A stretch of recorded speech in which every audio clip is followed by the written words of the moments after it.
She proved to be such a nuisance, always obstructing my path.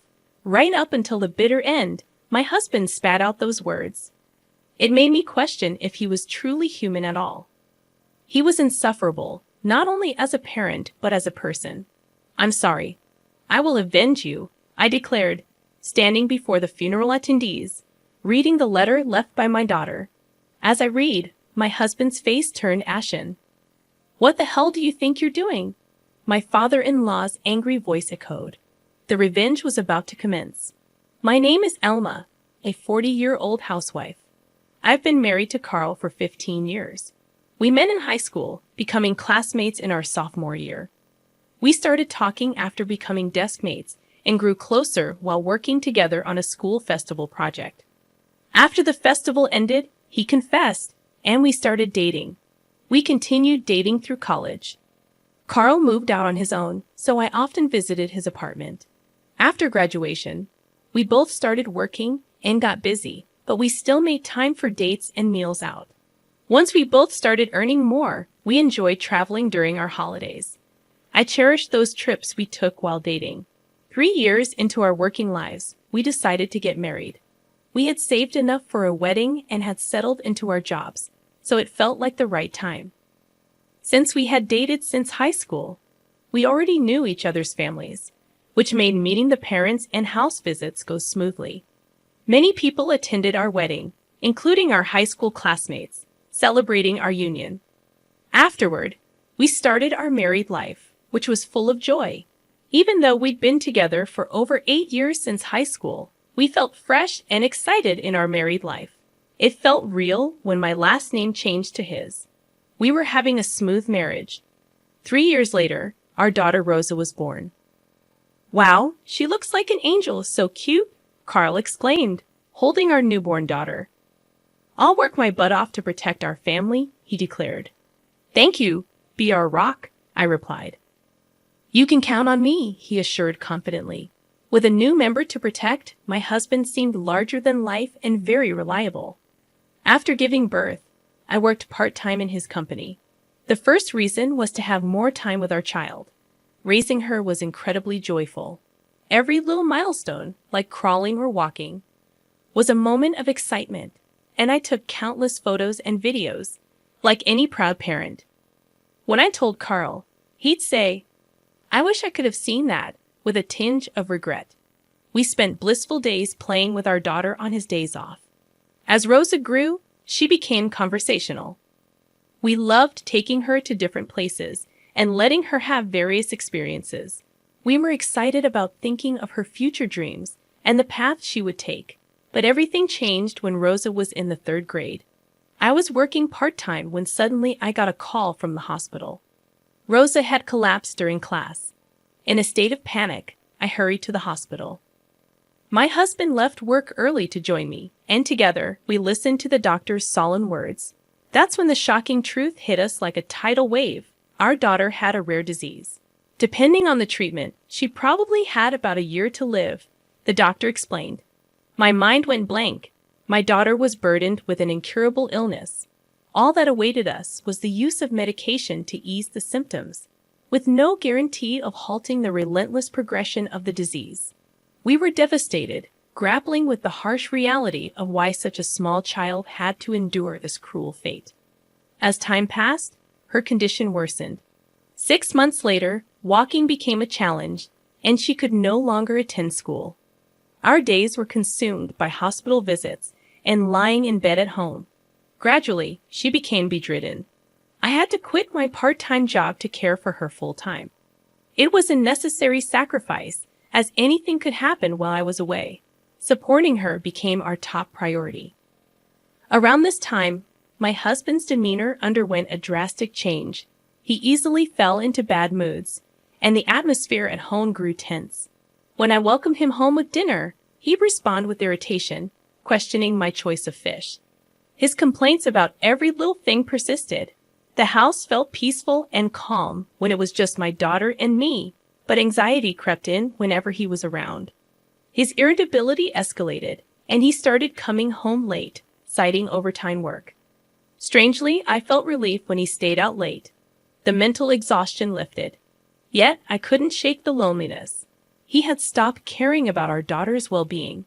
When I implored him to talk to her more, he dismissed it, claiming fatigue and declaring that taking care of her during the day was enough. 2 years had passed since her diagnosis, and she continued to fight against her illness with unwavering spirit. Despite her strength, my husband refused to acknowledge her efforts. Instead, his overtime increased, and he started staying out overnight without a message to me. The days without him felt strangely comfortable, even when he was home. Our interactions were minimal, and he seemed to sense the tension, avoiding unnecessary conversations. Strangely, my daughter, in the midst of her struggle, noticed the growing distance between us. "Did you and Dad fall out?" she asked one day. "You hardly ever talk when you're together, right?" "Most of the time." I could hear voices, and it sounded like they were arguing. "I'm sorry. I didn't mean to worry you, but it's okay. We're not on bad terms, really." "Yes, true. Dad's just really busy with work, so when he's home, he's resting. That's why I don't talk to him much so he can get some rest." I reassured our daughter. "Oh, I see," she responded, a little relieved but still seeming sad that her dad wasn't talking to her much. "Did Dad start to dislike me after I got sick?"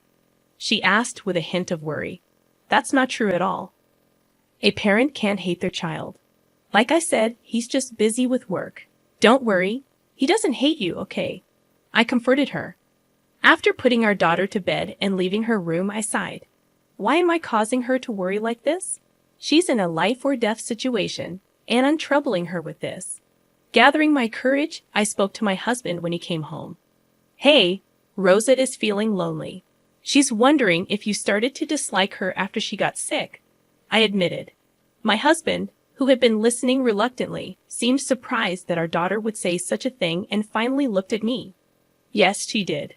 So please, even if it's just a little, talk to her. She's lived past the life expectancy she was given, so it wouldn't be strange if we lost her anytime. Let's make sure neither of you has any regrets, okay?" I pleaded. "I got it," he said begrudgingly and in a low voice. The next day, being Sunday, I deliberately created time for just my husband and daughter to be together. I went out to the store for a couple of hours. When I returned home, I asked him, "Did you get to talk to Rosa?" He replied, "Yeah, we talked about various things." I was glad if it was for our daughter's sake, but then my husband started to get ready to go out. "Are you going somewhere?" I inquired. "Yeah, I'm going out to eat with a friend. Why don't we all have dinner together as a family?" I suggested. "Ah, I've been invited, so I can't say no. I've done my part by talking to Rosa. It's time for you to let me go." Saying that, he left the house, leaving me puzzled. What does he mean by "let me go"? I felt like nothing had been resolved. Maybe my husband was just going through the motions out of obligation. At that moment, I decided to stop expecting anything from him. It was enough if I cherished our daughter. That's what I thought. I focused more on making conversation with her. Then, one day, my husband came home in a bad mood. "Hey, get dinner ready quickly," he demanded. I had stopped trying to say anything to my husband, so I prepared dinner, put it in front of him, and was about to go to our daughter's room when he stopped me. "Hey, pack a week's worth of clothes in the duffel bag. I've got a business trip. Make sure you pack all the essentials, like the razor too." After saying that, he went to take a bath without even clearing his dishes. Why do I have to do this? But surely if the bag wasn't packed by the time he got out of the bath, he would get pretty mad, and if he raised his voice, it would worry our daughter. If she woke up, I sighed and went into his room to pack the clothes into the duffel bag. Well, it's a relief. He'll be gone on a business trip for a week. With him gone, I can relax. I packed the bag and left it in his room. The next morning, my husband left without thanking me or saying anything. That annoyed me, but I decided to let myself do as I pleased. First, I called my parents to come and see our daughter. If my husband is away for a week, my folks can stay over without any worry. They seemed torn, happy to see their granddaughter, but saddened to see her bedridden. They were all smiles in front of her. But once she fell asleep, their faces were filled with pain and loneliness. It really is unfair of God, they said. Why couldn't it be an old-timer like me instead of a good kid like Rosa? My parents stayed until the very last minute before my husband was due back. As time went on, Rosa's condition worsened, and she had to be hospitalized. I was gripped with fear that the inevitable might be near. I visited her in the hospital every day, but my husband never came. Instead, when he returned home early, he sent angry messages on WhatsApp, upset about dinner not being ready. At this point, beyond sighing, I thought it might be better without a husband who couldn't cherish his own daughter. However, his work, painful as it was to admit, allowed me these moments with her. Not only my parents but also my in-laws came to visit her often at the hospital. Rosa always seemed happy when someone came to see her. We even celebrated her 12th birthday in the hospital room, where the nurses prepared a cake, and we all celebrated together. But about a month after her birthday, Rosa's condition worsened, and she passed away. I was devastated, breaking down in tears. The reality shattered my emotions. My parents tried to comfort me, but they ended up crying with me. Still, we had to see Rosa off properly. Together with my parents, I arranged and prepared for the funeral. There were things I had to do, all for Rosa. I managed to hold back my tears and proceed with the funeral arrangements. We arrived at the funeral parlor early before the other mourners. My husband, irritable about having to get up early after coming back from his business trip the day before, was infuriating. He hadn't been reachable when Rosa passed away, and he had the gall to say, "I was on a business trip. Even if you had contacted me, I could have made it back." He tried to light a cigarette in frustration. "Go to the smoking area, please," I said sharply. Tutting, he looked irritated. After I called him out, standing by the coffin on his way to smoke, he said something awful to our sleeping daughter. "You were such a pain, always in my way, right to the end." My husband spat out these cruel words as if they were nothing. Is he really human? He was the worst, not just as a parent, but as a person. I was rendered speechless by the horrible things he said. I couldn't move from the spot until my husband walked towards the smoking area. When I came to, I went straight to the coffin. "I'm sorry. I will take revenge in your place," I told my daughter, steeling myself with determination. I could never forgive him. Then the funeral began. Unbelievably, my husband, who had just said such terrible things, pretended to cry in front of the relatives, saying Rosa's name as tears streamed down his face. I knew it was an act because I saw him apply eye drops before walking up to the coffin. The relatives, not knowing any better, misunderstood and started crying too. Unforgivable. I would reveal his true nature no matter what. As the funeral was drawing to a close, it was time to read the letter left by my daughter. "What? There's a letter." My husband was clearly surprised, not having known about it. "Yes, there is. I have to properly convey the words she left behind to everyone." I stood before the funeral attendees and began to read my daughter's letter aloud at the microphone. The letter was mostly words of gratitude to me for the care I had given her. With each word I read, tears came and I choked up. The relatives also started to cry along. But as I got to the part about my husband, I took a deep breath. "To Dad," I read, as the tears naturally stopped. "Against Mom, who was always by my side, you seemed to avoid coming home as if you were avoiding us. Even when you came home, all I could hear was your voice yelling at her in my room. Dad used to make time to play with me when I was little, taking me on drives to all sorts of places. But after I got sick and became bedridden, Dad seemed like a completely different person. Mom always pretended to be strong in front of me, but I could tell she was really struggling with how Dad was behaving. It hurt me, thinking maybe it was my fault things turned out this way. But it seems that wasn't the case.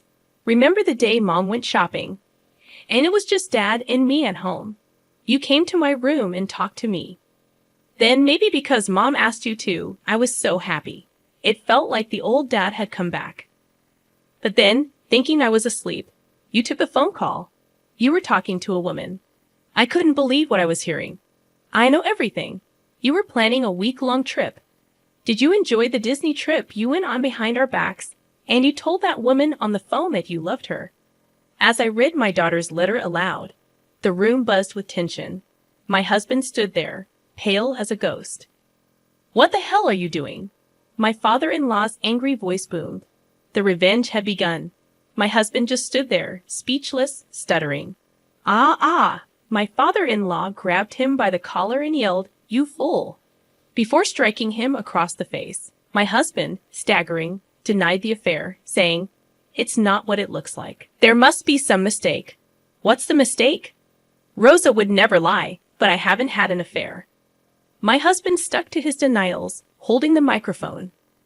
I've already caught you. Stop with the futile resistance. Yes, I had seen my daughter's letter beforehand and hired a private investigator. I had gathered plenty of evidence of my husband's affair. I showed the photo on my smartphone to everyone at the funeral.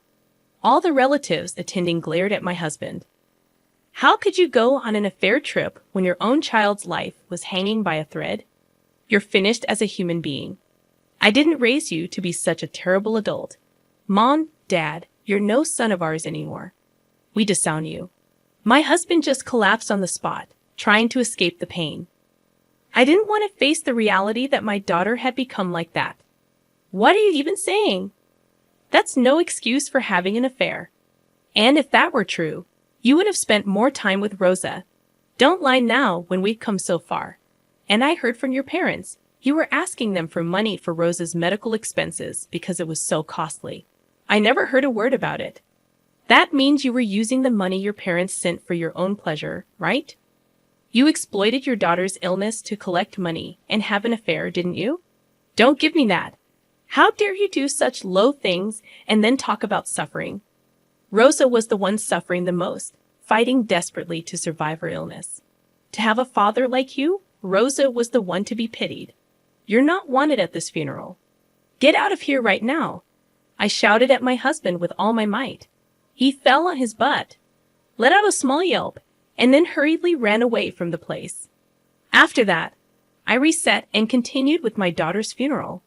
When it was over, my in-laws apologized deeply and offered to help with the divorce and alimony in any way they could.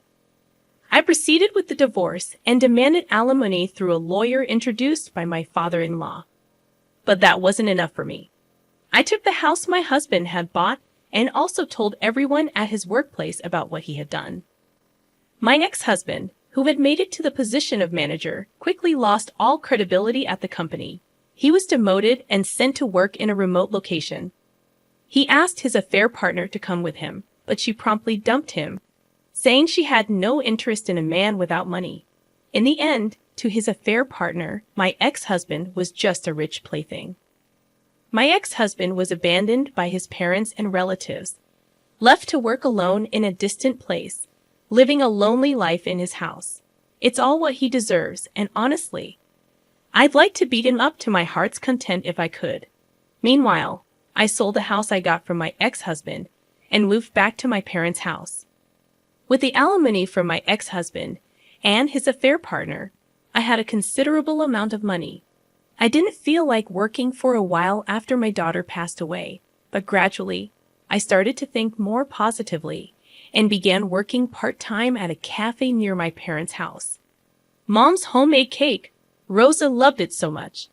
I remember my daughter saying that. Now, I bake sweets every day while working at the cafe and honing my pastry skills. I hope to one day serve my own creations on the menu, and just like how my daughter was happy eating my cake, I want to see someone else smiling while eating my cake. For my daughter's sake, I have to live my life to the fullest. With that thought, I put my all into working towards my dream. Today, thank you for watching the video all the way to the end. If you resonated with the content, please leave a positive rating and a comment.